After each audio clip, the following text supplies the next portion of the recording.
Power star Pawan Kalyan చేతిలో ప్రస్తుతం 3 సినిమాలున్నాయి. అందులో హరిహర వీరమల్లు ఒకటి. పాన్ ఇండియాగా తెరకెక్కుతున్న ఈ సినిమాను ప్రకటించిన 3 ఏళ్లు అవుతోంది. ఇక పీరియాడిక్ డ్రామాగా రూపొందుతున్న ఈ సినిమాలో పవన్ కళ్యాణ్ మునుపెన్నడూ చూడని సరికొత్త గెటప్లో కనిపించనున్నారు. దీంతో ఈ మూవీపై అంచనాలు పెరిగిపోయాయి. అయితే మొదటి నుంచి ఈ సినిమా షూటింగ్స్కి బ్రేక్స్ ఎక్కువ అవుతున్నాయి. తరచూ ఏదో ఒక కారణంతో హరిహర వీరమల్లు షూటింగ్ వాయిదా పడుతోంది. ఇక ఇప్పుడు లాంగ్ బ్రేక్ పడింది. ఏపీ ఎన్నికల నేపథ్యంలో ఆయన గత 3 నెలలుగా రాజకీయాల్లో బిజీ అయిపోయారు. ఇక ఈ ఎన్నికల్లో ఆయన గెలిచిన డిప్యూటీ సీఎంగా పదవి కూడా చేపట్టారు. దీంతో ఆయన చేతిలో ఉన్న 3 సినిమా షూటింగ్లు నిలిచిపోయాయి. ఈ నేపథ్యంలో ఫ్యాన్సీ ఖుషి చేస్తే ఓ అప్డేట్ ఇచ్చింది. హరిహర వీరమల్లు టీం తాజాగా ఈ సినిమాలోని ఓ కీ రోల్ని పరిచయం చేసింది మూవీ టీం. ఇందులో బాలీవుడ్ స్టార్ నటుడు అనుపమ్ ఖేర్ నటిస్తున్నట్లు తాజాగా ఓ ప్రకటన ఇచ్చారు.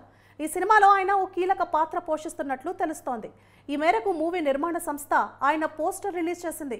లెజెండరీ నటుడు, భారతీయ సినిమా గొప్ప నటుల్లో ఒకరైన ఆయన హరిహర వీరమల్లులో నటించబోతున్నారు.